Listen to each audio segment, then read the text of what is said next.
പ്രിയമുള്ളവരെ, TV ചാനലുകളിലെ ഏറ്റവും പുതിയ തരംഗമായ റിയാലിറ്റി ഷോയിലൂടെ കണ്ണഞ്ചിപ്പിക്കുന്ന സമ്മാനങ്ങൾ നേടിയെടുക്കാൻ പരിശ്രമിക്കുന്ന ഒരു കുടുംബത്തിന്റെ വിശേഷങ്ങളിലേക്ക് ഇതാ ഒരു എത്തിനോട്ടം.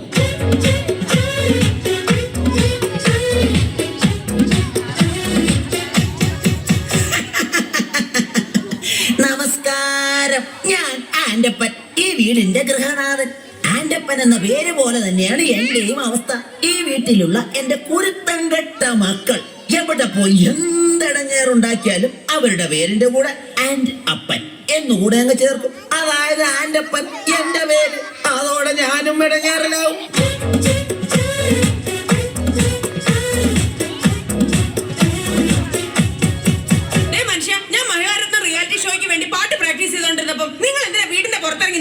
ഞാൻ പുറത്തിറങ്ങി നിന്നില്ലെങ്കിലേ നാട്ടുകാരി വിചാരിക്കും ഞാൻ നിന്നെ പിടിച്ച് തല്ലിയിട്ട് നീ കിടന്ന് കരയുകയാണെന്ന്. നിങ്ങളെ ഇന്ന് ഞാൻ പാട്ട് മാത്രമല്ല, ഭരതനാട്യം, മോഹിനിയാട്ടം, കുച്ചിപ്പുടി, കഥകളി, പോട്ടത്തുള്ളൽ, മോണോ ആക്ട്, ഇതിനൊക്കെ ഞാൻ പ്രാക്ടീസ് ചെയ്യുന്നുണ്ട്, അറിയാമോ? ഇതാണ് ആൻഡപ്പന്റെ ഭാര്യ റോസിക്കുട്ടി. റിയാലിറ്റി ഷോയിൽ പങ്കെടുത്ത് താരമാകാൻ അരയും തലയും മുറുക്കി ഒരുങ്ങിയിരിക്കുകയാണിവർ.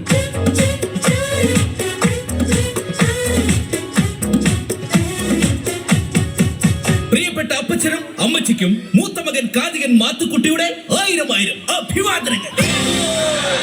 മോനെ മാത്തുക്കുട്ടി, നിന്റെ ഇന്നലത്തെ കഥാപ്രസംഗ പരിപാടി എങ്ങനെ ഉണ്ടായിരുന്നടാ? അതൊരു കഥയാണ് അമ്മച്ചി. റിയാലിറ്റി ഷോയിലൂടെ ശ്രദ്ധേയനായി കൊണ്ടിരിക്കുന്ന എന്റെ കഥാപ്രസംഗം കേൾക്കാൻ ഇന്നലെ ഒറ്റൊരുത്തൻ പോലും വന്നില്ല. അയ്യോ, അതെന്താ? ഞാനാണ് കഥാപ്രസംഗം അവതരിപ്പിക്കാൻ വരുന്നതെന്ന് ആ കമ്മറ്റിക്കാർ പരസ്യം ചെയ്തില്ലാന്നേ.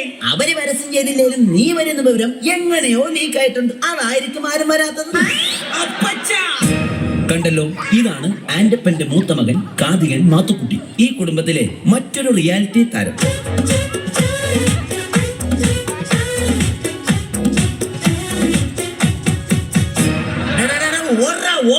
എന്റെ കൺമുമ്പ് കണ്ടുപോരുത് അവന്റെ ഒരു ഒടുക്കത്തെ സിനിമാറ്റിക് ഡാൻസ്.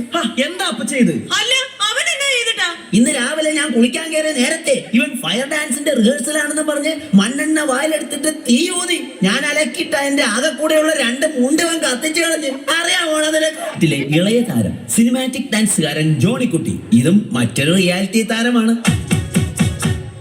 ചാനലൊന്നും തുറക്കുമ്പോൾ കാണാമതിലെന്നും റിയാലിറ്റി ഷോയുടെ തരംഗം. എത്ര കലകളെ പലരും എടുത്തിട്ട് SMS കുരുക്കുവാൻ ബഹളം. എന്റെ കർത്താവേ, ഇത് ഞാൻ എങ്ങനെ സഹിക്കും? എടീ, ഇറങ്ങി വാടി ഇങ്ങോട്ട്. എന്റെ മോന്റെ ഭാര്യയാണെന്നൊന്നും ഞാൻ നോക്കത്തില്ല. ഇറങ്ങി വരാൻ. എന്നാടി റോസക്കുട്ടി? നിങ്ങൾ അറിഞ്ഞോ, ഞാൻ മഹിളാരത്വത്തിന്റെ അടുത്ത എപ്പിസോഡിന് കൊടുക്കാൻ മേടിച്ച പുത്ത സാരി എടുത്ത് നിങ്ങളുടെ മരുമോളുണ്ടല്ലോ ആന്ധ്രയിൽ വന്ന് വെള്ളപ്പൊക്കക്കാർക്ക് എടുത്ത് കൊടുത്തിരിക്കുന്നു. അഹങ്കാരി. അതിന് നിന്നെ പിടിച്ചാലും വെള്ളപ്പൊക്കക്കാർക്ക് കൊടുത്തില്ലല്ലോ. വേണേൽ അവൾ അതും ചെയ്യും, അതിന്റെ അപ്പുറം ചെയ്യും. എടി മോളെ, ഇങ്ങോട്ട് പാടി. നിന്നെ ഇന്ന് ഞാൻ എന്താ നിങ്ങൾ തൊള്ളു തുറക്കുന്നത്? എടി, അമ്മച്ചിയുടെ സാരി പിച്ചക്കാർക്ക് എടുത്തു കൊടുത്തോ? ഓ, റിയാലിറ്റി ഷോ. ഇങ്ങനെ റിയാലിറ്റി പ്രാന്തുള്ള കുടുംബത്തേക്കാണല്ലോ എന്റെ കർത്താവേ എന്നെ കെട്ടിയെടുത്തത്. നിർത്തടി. ഈ റിയാലിറ്റി ഷോയ്ക്ക് ഞങ്ങളെ പോലുള്ള കലാകാരന്മാർക്ക് പറഞ്ഞിട്ടുള്ളതാ. അതൊന്നും നിനക്ക് പറഞ്ഞാൽ മനസ്സിലാവുകയല്ല. അയ്യടാ, ഞങ്ങളുടെ കുടുംബക്കാർ ഇത്ര മോശക്കാരൊന്നുമല്ല. എന്റെ അമ്മച്ചി നല്ല ഒന്നാന്തര എഴുത്തുകാരിയാ. അമ്മച്ചിയുടെ കഥ വല്ല നിങ്ങൾ വായിച്ചിട്ടുണ്ടോ? പിന്നെ അതിപ്പോ എന്നെ വായിക്കാനാ? നിന്റെ തള്ളയുടെ കഥ നാട്ടി മൊത്തം പാട്ടല്ലേ? എന്താ പറഞ്ഞത്? നീ പോടി അവിടുന്ന്. എന്നെ പറഞ്ഞാലുണ്ടല്ലോ. നിന്നെ പറഞ്ഞാ നീ എന്ത് ചെയ്യൂടി? കൊറേ നാളായിടി നിന്നെ സഹിക്കാൻ തുടങ്ങിയിട്ട്. നിങ്ങൾ പോതല്ലേ? വെള്ളമെടുക്കും മരുമോളെ, കുശുപെടുക്കണ കെട്ടോളെ, മനുഷ്യമിത്തിരി തലക്ക് വെളിവ് തന്നൂടെ. നേരം വെളുക്കുമ്പോ രണ്ടാളും ഒരു വിളിച്ചുകൊണ്ട് അഭ്യാസം. രണ്ടാളും കൂടി നല്ല കുടുംബം കുളം തോണ്ടും. പെണ്ണുങ്ങൾക്കുള്ളൊരു നാക്കും വൈകുന്നവനൊരു വാക്കും. എത്ര കുടുംബം തലക്കി നാട്ടി. പെണ്ണുങ്ങളെ നിങ്ങൾ ഇങ്ങനെയായാൽ കഷ്ടം.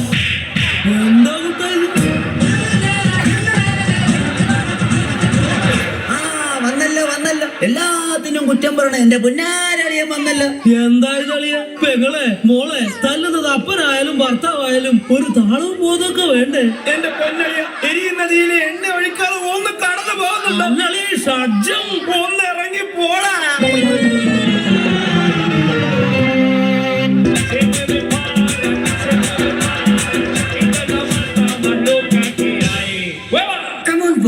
റിയാലിറ്റി ഷോയിലെ സൂപ്പർ താരമായ എന്റെ കൂടെ ഡാൻസ് പഠിക്കാൻ പറ്റിയത് നിങ്ങളുടെ ജീവിതത്തിലെ ഒരു ഭാഗ്യം മാത്രമായിട്ട് കരുതിയാൽ മതി. ആദ്യമായി നമുക്ക് പുതിയ സ്റ്റെപ്പ് പഠിക്കാം. 3, 4.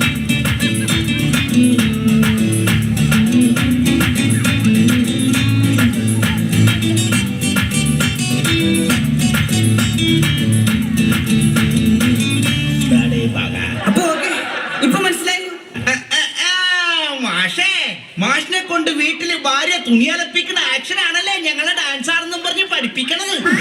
ഈ സ്റ്റെപ്പ് ഞങ്ങൾ അടിച്ച് തകർക്കും. 3, 4.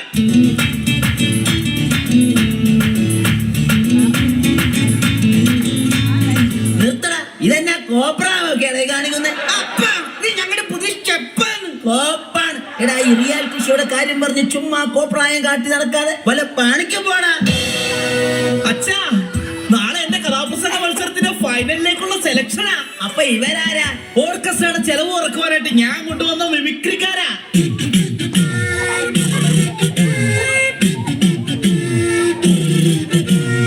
എടാ മാത്തുക്കുട്ടി, നിന്റെ കഥ ഇതുവരെ അമ്മച്ചു കേട്ടില്ലല്ലോടാ. നിങ്ങൾക്ക് വേണ്ടി കഥയുടെ ഒരു ചെറിയ ഭാഗം ഞാനിവിടെ അവതരിപ്പിക്കുകയാണ്.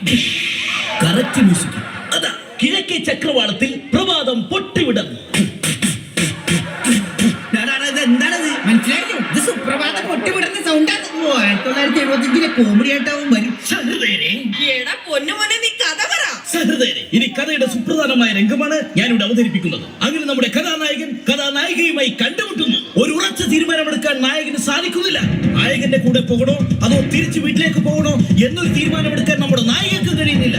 നായകന്റെ കൂടെ പോകണോ അതോ വീട്ടിലേക്ക് പോകണോ? വീട്ടിലേക്ക് പോകണോ അതോ നായകന്റെ കൂടെ പോകണോ? നായകന്റെ മനസ്സ് വീണ്ടും അങ്കമാലിയിലായി. അങ്കലാപ്പിലായി. അവൻ ചിന്തിക്കുകയാണ്, നായികയും കൂട്ടി വീട്ടിലേക്ക് പോകണോ അതോ ഒറ്റയ്ക്ക് പോകണോ? നായികയും കൂട്ടി വീട്ടിലേക്ക് പോകണോ അതോ ഒറ്റയ്ക്ക് പോകണോ?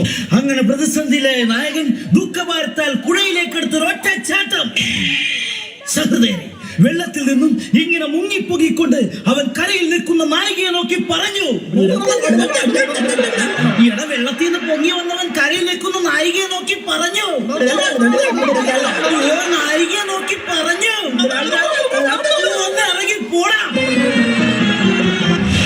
ഇവർ പങ്കെടുത്ത റിയാലിറ്റി ഷോയിലെ ഒരു കടുത്ത മത്സരത്തിന് ശേഷം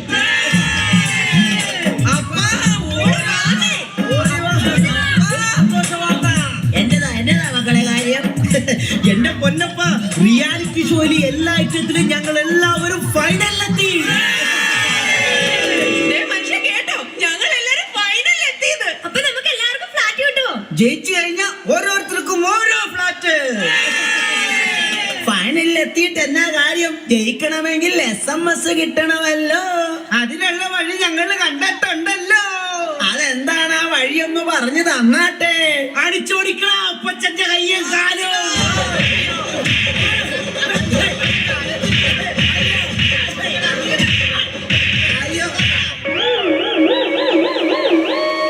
എന്തിനാടാ അപ്പന്റെ കയ്യും കാലും തല്ലി ഓടിച്ചത്? അപ്പഴെ തല്ലി കയ്യും കാലും ഒടിച്ചാലേ റിയാലിറ്റി ഷോയിൽ കാണിക്കാനായിട്ട് ചാനലുകാർ വന്ന് ഷൂട്ട് ചെയ്യുമല്ലോ. അത് സ്ലോ മോഷനിലും ബ്ലാക്ക് ആൻഡ് വൈറ്റിലുമായി TV കാണിക്കുമല്ലോ. അതെന്തിനാ? അപ്പൊ ജനങ്ങൾ മൊത്തം കണ്ട് ഞങ്ങളോട് സെന്റിമെന്റ്സ് അടിച്ച് SMS ചെയ്യുമല്ലോ. അപ്പോ SMS കിട്ടി ജയിച്ച് എല്ലാവർക്കും ഫ്ലാറ്റ് കിട്ടുമല്ലോ. പ്രിയമുള്ളവരെ, കലാകാരന്മാരുടെ ദുഃഖങ്ങളും ദുരിതങ്ങളും സഹതാപങ്ങളും വിറ്റ് കാശാക്കുന്ന ഇവിടുത്തെ ചാനലുകളിൽ തലകാട്ടാൻ ആക്രാന്തം കാണിക്കുന്നവരോട് എന്റെ കുടുംബത്തിന് ഇനി എന്താണ് പറയാനുള്ളത്? ചാനലിൽ പാടുവാൻ ആക്രമം കാട്ടുന്ന ചെല്ലക്കിളികളെ നിങ്ങളും നോക്കണം. എന്തൊക്കെ പാടിയാലും കിട്ടൂല നോക്കണം. SMS ഇല്ലെങ്കിൽ ഇല്ല സമ്മാനം. ചാനലിൽ പാടുവാൻ ആക്രമം കാട്ടുന്ന ചെല്ലക്കിളികളെ നിങ്ങളും നോക്കണം. എന്തൊക്കെ പാടിയാലും കിട്ടൂല നോക്കണം. SMS ഇല്ലെങ്കിൽ ഇല്ല സമ്മാനം.